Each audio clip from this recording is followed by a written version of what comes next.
It began with a voice that was once silenced, muted for years, but never again in a strained courtroom. The sound of footsteps was heard as Meri Brown stood up from her chair and walked to the witness stand. Cameras were forbidden, but if cameras were present, all lenses would have been trained on her. The woman who had previously sat quietly in the shadows of polygamy now stepped boldly into the center of the spotlight of justice, wearing a dark blue blazer, her blonde hair drawn back in a no-nonsense knot. Meri held a folder filled with papers, testimony of years spent keeping a family together, usually with little to show for it. Her eyes refused to blink. Not when she walked by Robyn sitting beside Cody. Not even when her eyes locked onto the man who had once held out spiritual respect and equal partnership to her. She came forward to the microphone, pushing it down a bit. The courtroom was silent. Meri looked at the judge, then swept her gaze across the room. "Your Honor," she started, voice firm, though underscored by hidden anger and grief, "I stand here today to reclaim what's rightfully mine, not only as a wife but as a woman, as a mother, as a human being." She paused, briefly glancing at Cody, who sat rigidly, arms folded and jaw tight. "I want what's mine," she repeated, firmer now, "and I'm not backing down." A ripple of murmurs rolled through the gallery. For years, Meri Brown had been the faithful first wife of a man who had gradually and publicly redirected his affections elsewhere. Sister Wives fans had observed as her marriage fell apart in front of the glare of reality television. They had witnessed her devastation, her acute loneliness, her short-lived and salacious catfish affair, and her persistent attempts to remain tied to a deteriorating family. But all of that was yesterday. Today was all about Coyote Pass, 12 acres of Arizona property that meant so much more than dirt and trees. It was a dream, a theoretical 50-50 split of property between the wives, Cody's grand dream. One that had been stolen. Seated behind Meri was Janelle, arms crossed, lips drawn tight. Time had aged them both, but the same fire burned in Janelle's eyes that now ignited in Meri's, a shared betrayal. They hadn't entered the courtroom as former sister wives, but as allies. Women who had been pushed to the sidelines of their own stories and were now demanding new boundaries. The judge, a calm-looking woman of 60 or so, nodded to Meri. "Mrs. Brown, you may continue." Meri nodded and unfolded the top sheet. "This," she held it up, "is an August 14th, 2018 payment record.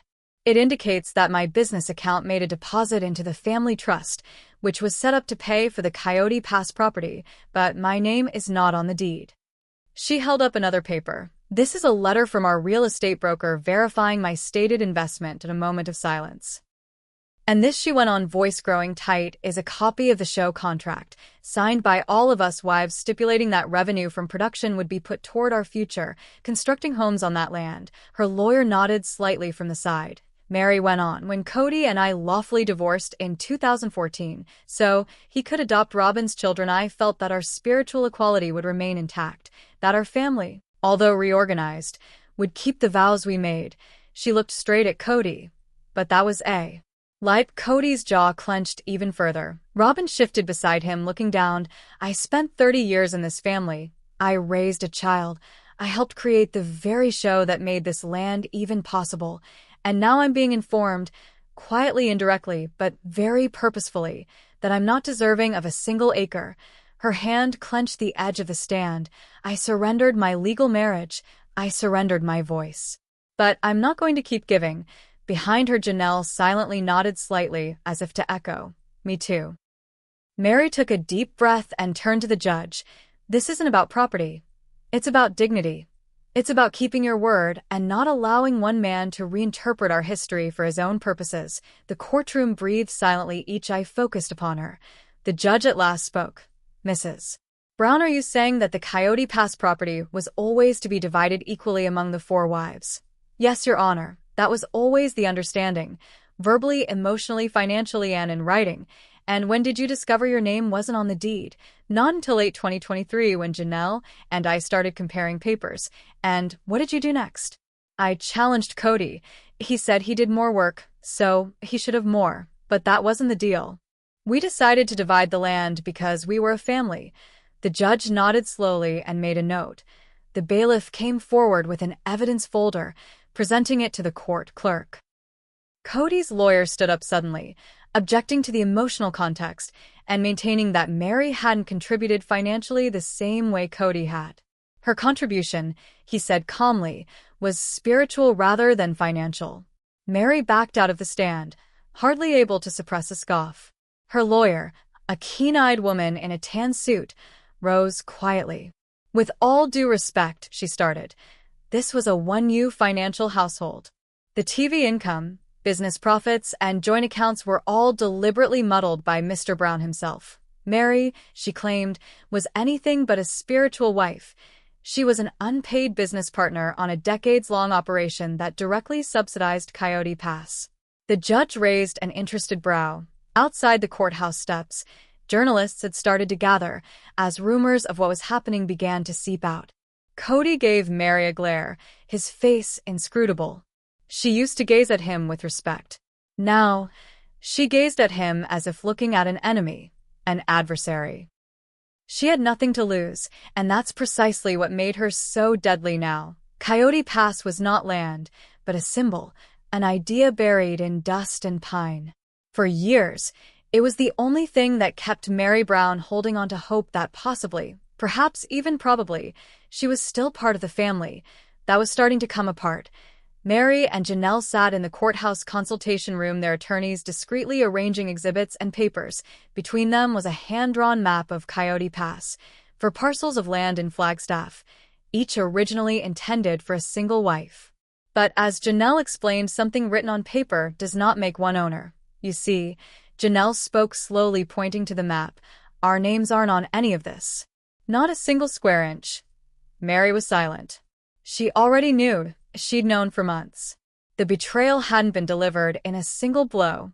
It had bled slowly, covered up by years of gaslighting, smiling cameras, and Kody's constantly shifting visions.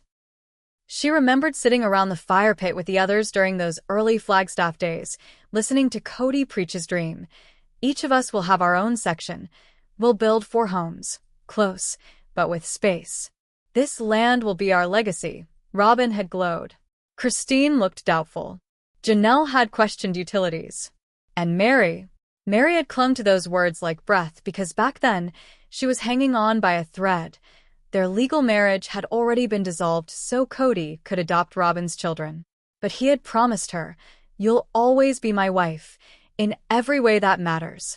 Those words used to sound like comfort. Now, they echoed like a warning. The truth arrived in 2023. In going over tax returns, Janelle had received a notice for overdue property taxes. In going down to the courthouse to take care of it, she came away with more than answers. She came away with the truth. "I asked them who owned the land legally," Janelle had subsequently informed Meri. "And your name wasn't on it. Nor mine. Just 2 names, again and again. Kody Brown and Robyn Brown." "I stood up to him," Janelle continued, a bitter tone in her voice. "He said he paid the most, so he needed more." Meri looked at her. "He said the same to me." Janelle snorted. "Well, of course. It's all part of the pattern." This wasn't the first time Kody had changed the rules. Over the years, he spun promises into obligations, telling them whatever needed to be said, whether on camera, in private, or at family meetings. "We're in this together. It's a shared dream. Trust me." And they had trusted him. Meri particularly went to extraordinary measures just to stay in the orbit of the family. Even following the 2015 catfish debacle. Even following Kody going public and distancing himself. She remained, because she was sure her allegiance would be paid back. "I kept telling myself," Meri uttered softly in a hallway outside a courtroom, "that if I waited long enough, he'd return. That I was still important." But he didn't, and she wasn't, at least not to his eyes. Seated around a conference table, their lawyers were huddled together studying legal recourse. "This is not only about real estate," Meri's lawyer stated. "This is about fiduciary responsibility. If Kody was making verbal assurances and then transferred ownership without notification, we can claim constructive fraud." Janelle's attorney nodded. "Especially considering that they commingled show proceeds and blended family monies. That constitutes an informal trust, and if that trust was breached, we can maintain there was an intent to defraud." Meri gazed at a paper labeled Land Transfer Filing 2021. It outlined Kody's decision to put Plot 3 into joint tenancy with Robyn. No reference to the other wives. No signatures. No notice. Just Kody and Robyn. Kody's defense. Empty justification. I bought 92% of the land, he had testified in deposition, dripping with contempt. The others paid, but I fronted the cash, said Kody. I had to have charge, so I couldn't ensure the land was developed properly. He grinned as if his answer was beyond question. But it wasn't infallible, because the money hadn't been solely his. The revenue from Sister Wives' family interviews, public speaking engagements, book contracts. All of that was made possible through the family process, and even more so, through the involvement of the women. Meri's lawyer leaned forward. You say you paid 92%, Mr. Brown, but whose earnings paid for that 92%? Didn't the income come from a show that needed Meri and Janelle's participation? Kody tensed. They were included, yes, but did they get equal pay from the show? No. I made the money back, and who gave them permission for that? The attorney pressed the business manager? TLC? Or just you? Silence. Kody had made his fortune off the backs of women who believed they were co-owners. But now, in a court of law, it was crystal clear. He had treated them as tenants. Temporary, interchangeable, and Robyn? She hadn't been a bystander in this deception. Proof was found of emails that her and the real estate lawyer, who was part of the Coyote Pass filings, had exchanged. In one she typed, "We don't want the other wives to make things messy. Better to finalize everything before they notice." The defense argued that the quote had been misinterpreted, suggesting Robyn was referring to simplifying legal logistics, not misleading the others. But Meri's lawyer pushed back. Then why, she asked, were the other wives never informed? Why weren't there family meetings? Why is Meri still being taxed for land she doesn't legally own? No answers came. Because there weren't any. A turning point. Only weeks from the trial, Meri had been alone at Coyote Pass. Wind cut through her jacket. Pine needles crackled under her boots. She looked out at the empty land that once held visions of 4 custom houses. She recalled standing in the same place in 2018, seeing Kody wave his arms with excitement. The porch will go here, big and wide. You'll see best from there, she had smiled, imagining morning coffee on that porch. Grandkids in the yard. Perhaps even a second with Kody. Now, just dirt and lies. She bent down and retrieved a little rock. These could be the only things I get if I don't fight, she thought. A line in the head made with dirt. When Meri and Janelle entered that courtroom, it wasn't to win a trial. It was to draw a line. They had been instructed for years to keep their mouths shut, to support, to yield. They were taught that God rewarded silence, obedience, sisterhood, and faith. But faith doesn't construct houses. And obedience doesn't include your name on a title deed. They had seen Kody build a future upon their shoulders, only to close the door when the building was finished. They were no longer his wives. They were his opponents, and they were ready. The courtroom was as delicate as glass, thin, taut seconds from shattering. The judge had called for a brief recess, but no one budged. Everyone stood frozen, waiting for what would unfold. Meri fastened the top of her blouse, taking a deep breath to settle herself. Her fingers were unwavering, but her heart pounded, not with terror, but with the excitement of truth ascendant over years of lies. The clerk came forward.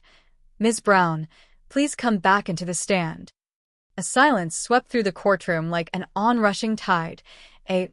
Meri stood, her eyes passed over Kody and Robyn. Kody just sat there, drumming his fingers in irritation.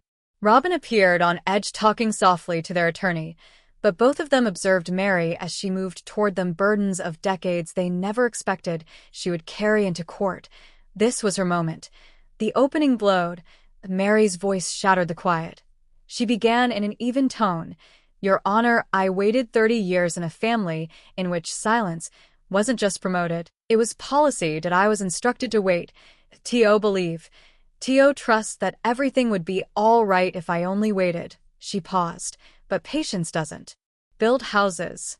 Waiting doesn't secure your name on legal property. And silence doesn't protect your rights." She looked at her hands, then back to the judge. "That's why I'm standing here today." Her attorney walked up to the bench, carrying a thick folder. Over 40 pieces of evidence inside. Financial transfers, legal filings, emails, text logs. Most damning of all, unedited contracts and correspondence with TLC. Meri opened the first folder. This, she said, holding up a sheet of paper, is the 2018 agreement signed by all family members. IT says that profits from TLC and the businesses they shared would be pooled to create and share Coyote Pass in equal parts. The judge nodded. Admitted into evidence? Yes, Your Honor. Exhibit 17A. Then Meri's attorney approached, armed with a smoking gun. Photocopies of emails straight from the real estate attorney's office. She read one aloud. Robyn and I are the only ones seriously investing in the land. Others may construct later, if they're still interested. An email from Cody to Coyote Pass attorney, dated 2021 February. Another was, I believe it best we formalize documents before other wives begin questioning things. Less drama that way. Email from Robyn, written in March 2021. Gasps propagated around the courtroom like sparks igniting dry leaves. Robyn paled. Cody blinked hard and then shook his head in indignation. That's out of context, he grumbled, almost snarling from his seat. The judge banged her gavel. Mr. Brown, you will be quiet unless spoken to. Then there was Meri's most intimidating moment so far. She didn't flinch. I never got a single notice of any deed transfer, she declared. In spite of the profits I made from my boutique and from our TV shows, I was not made an owner. Yet I did continue to pay property taxes. She swung around to Cody. And why? Her voice broke, but only slightly. Because I trusted you. Cody avoided her gaze. Meri turned over another page. This, she said, holding up a document, is an $18,200 payment from my LuLaRoe earnings. It was put directly into the joint account that we were using to buy the land. I was instructed this reserved my lot. She turned to the judge again. I have 6 of these payments. There was a long silence. And now, she continued, her voice tightening, I'm being told I didn't contribute enough. That I wasn't invested? I was invested. My name, my life, my dignity, for a man who made me invisible. The room held a tense, loaded silence. Even in the gallery where reporters and fans sat, nobody moved. Everyone was stunned. The judge cleared her throat. Let me get this straight. Your argument is that there were agreements, verbal, written, and financial in the family, that you proceeded in good faith on the basis of those agreements, but your name was not included in legal ownership. Yes, Your Honor. And you think Mr. Brown and Mrs. Brown, Robyn, proceeded in bad faith to convey the ownership without disclosure? Yes. Are you willing to seek either full compensation or a for sale?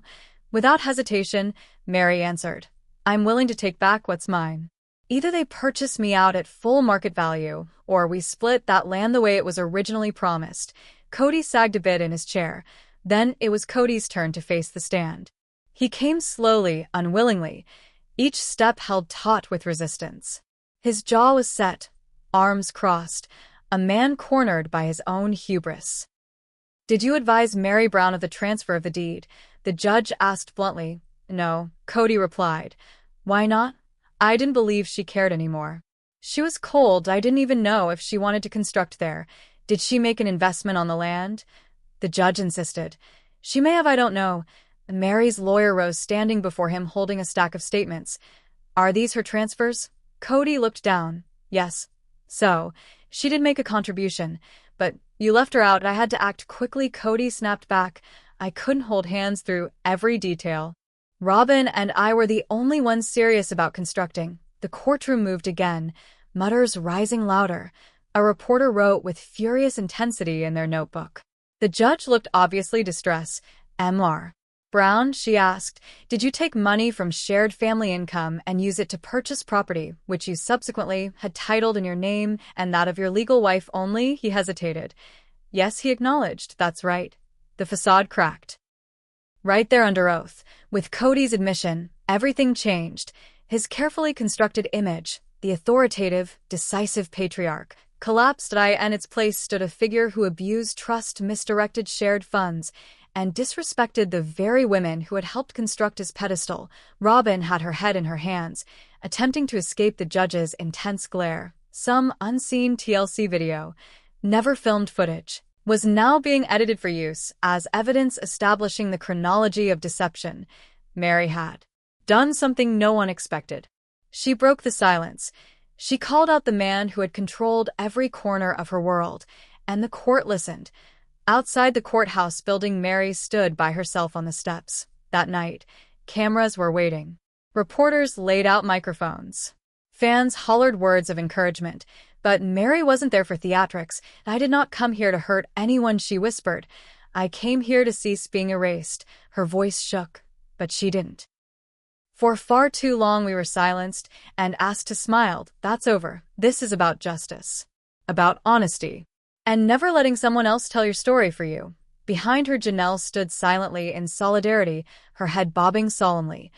Arm in arm, they walked away, and then a change in the courtroom atmosphere. "Mrs. Robyn Brown, would you please come forward to the stand?" the judge stated. A thick silence gathered.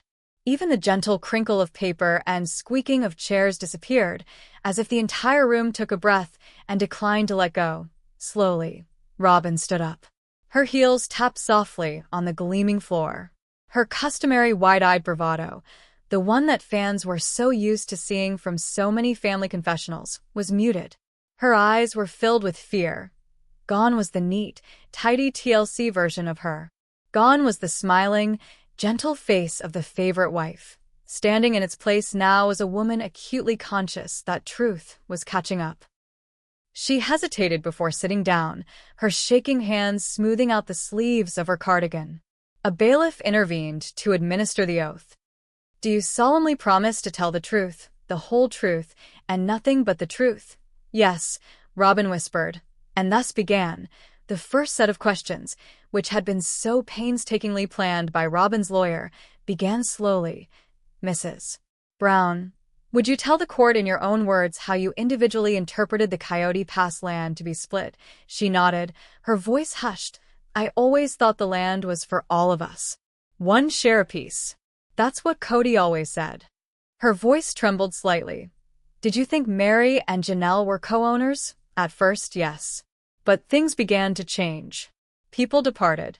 Christine transitioned. Then Meri also drifted away. Janelle grew irritated.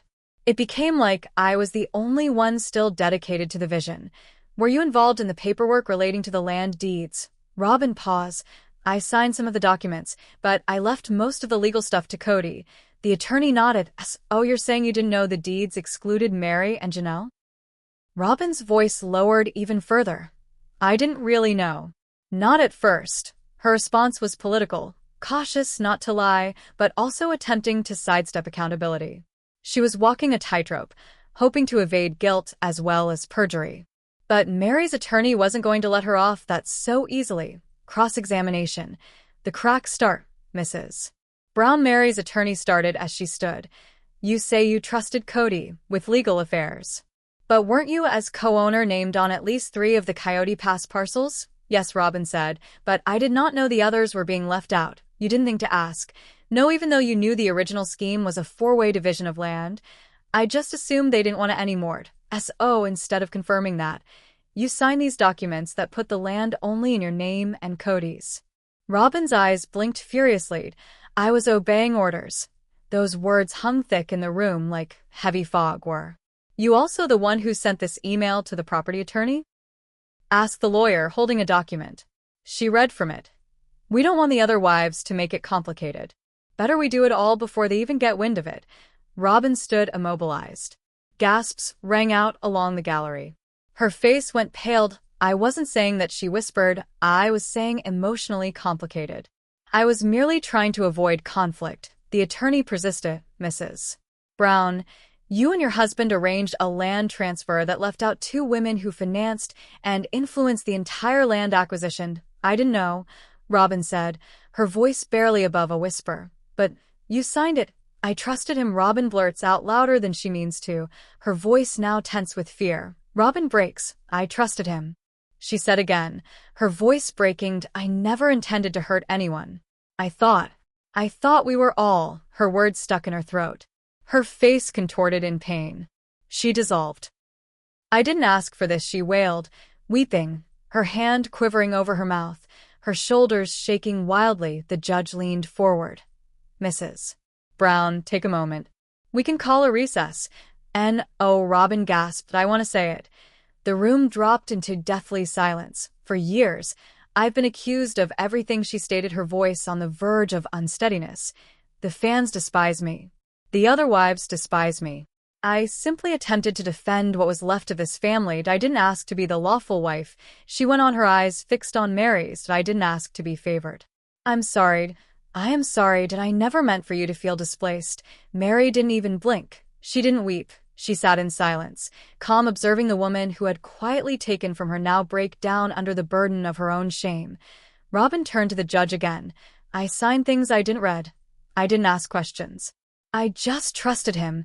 But the evidence could not be erased by tears. Meri's attorney was not unkind, merely decisive. "Mrs. Brown, although intention is important, so too is responsibility. The evidence indicates you profited directly from land funded in part by the very women you permitted to be excluded. You were made co-owners of 3 plots. You're living in a big house that was built before the others could even start constructing. Your name is on deeds they assisted in paying. And you didn't protest. You didn't speak up. You didn't rectify it." A lengthy silence. "That's not trust, Mrs. Brown. That's complicity." Robyn remained quiet, but her tears did not stop, now falling silently as she gazed down into her lap. The gallery responds. Among the onlookers, fans who had been watching Sister Wives for more than a decade appeared stunned. There was sympathy. There was outrage. But most of all, there was recognition. Recognition of a pattern that many women have experienced. Being told to remain quiet, be thankful, minimize yourself, only to see someone else reap all the rewards from everything you created.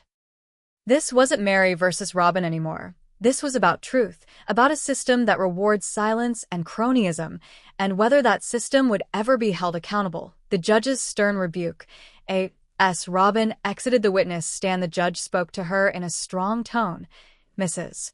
Brown, though your feelings are understandable, your court observes your disrespect for the legal significance of your actions. Involuntarily signing away ownership, for lack of attention or for purposes of concentrating power, is no small issue. There will be repercussions." Robyn could only nod, not able to speak. She settled into the chair next to Cody, who didn't even give her a glance. Power had shifted irrevocably. Meri hadn't just stood up that day. She'd reclaimed the story. Not from the witness stand, but from the shadows in which she'd been hidden for years. She'd spoken truth, laid out evidence, and torn down the favorite wife delusion, not with anger, but with facts, with conviction. And in doing so, she gained something much bigger than simple sympathy from the court. She regained her voice. Outside the courthouse, a journalist yelled out, "Meri, do you think Robyn intended to harm you?" She hesitated, taking time to choose her words. "It's not about intent. It's about what she did." 3 long, emotionally charged weeks had passed since the Courtroom Showdown began. Testimonies had been given. Arguments made. Robyn's tears had long dried. Cody's ego had finally cracked.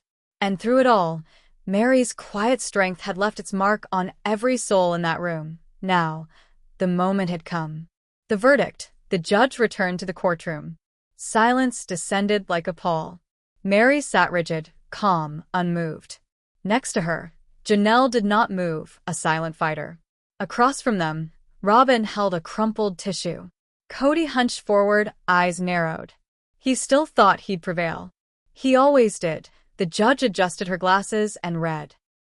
"This court finds that verbal, written, and financial agreements were made between all adult parties in the acquisition and intended development of Coyote Pass. While informal in some instances, these agreements were publicly represented to the family, the network, and the community as equal and binding." Meri's lawyer gave her a small, steady nod. "The plaintiffs, Miss Meri Brown and Miss Janelle Brown, have established by documented financial information, recorded media, and uniform contractual references that they had reasonable, legitimate expectations of joint ownership." Cody did not respond. Robyn's face pinched in shock. "It is further found that Mr. Kody Brown, with the knowing assistance of Mrs. Robyn Brown, acquired legal title to the property without full disclosure or fair compensation. A gasp circulated through the court. "It is ordered here that the property by the name Coyote Pass is to be reappraised at current market value. Miss Meri Brown and Miss Janelle Brown will get financial compensation in equal proportion. In case the amount is not paid within 90 days, the land will be sold and the fund shared equally, 25% each to 4 original adult spouses. Justice." Delivered. Meri didn't cheer. She didn't cry. She just let out a soft, deep sigh, a surrender of decades of hurt, invisibility, and waiting. She smiled at Janelle. Janelle clamped down on her hand, an expression of pride and righteousness, joy and anger. Robyn buried her face in her hands across the room. Cody turned away. From the judge. From Meri. From reality. Outside, the world already knew. The headlines burned. Meri Brown wins lawsuit against Kody Brown. Social media went wild. She finally got justice. Cody can't gaslight his way out of this. Robyn's tears didn't work this time. Later in the day, Meri appeared at a press conference, standing behind a podium with Janelle, her lawyers, and a cluster of supporters. Many of them women who had been watching her story unfold for years. Flashes went off. Questions hit fast. Meri raised her hand. "Let me speak first." Her tone was tranquil, but resonated like thunder. "I never wanted it to stop here. I believed in this family. I gave everything to it. My time, my loyalty, my name, and my silence. But silence does not do justice. And loyalty is not surrender." She addressed the cameras directly. "For years, I was told that I didn't count, that I was not enough, that my suffering was invisible. But today, I was heard." A wave of applause swept through the crowd. "I didn't come here to destroy anyone." Meri went on. "I came to reclaim what's mine. And more than that, to reclaim myself." She climbed down from the podium, head held high, heart full behind her. Janelle breathed softly. "We did it." Back in Flagstaff, repercussions were immediate. Cody spit out words in a hasty interview outside his house. "This was a witch hunt. All for show. That land was mine. I paid for it." But nobody was listening anymore. Even his own children started speaking out. Gwendolyn tweeted, "Mom was right. So was Meri. They earned that land." Paydon made a TikTok. "Cody's not the victim. He's just angry he got caught." And then there was Robyn. She disappeared. And press releases. No interviews. Curtains closed. There were rumors she'd leave the camera. Even TLC executives were reportedly wondering if she had a future on the show. The queen was off her throne. Months later, Meri was on her own property, literal and metaphorical. Using part of her settlement, she bought a small cabin in Park City, Utah. Nothing fancy, but every inch of it was hers. She live-streamed a video for her fans. "I wanted you to see this," she said, moving through her warm house. "This is not a house. It's evidence that you can begin anew, at any age, from anywhere." The remarks came in. "You inspire us, Meri. This is what true strength looks like. You're authoring your own ending." Meri raised her coffee cup.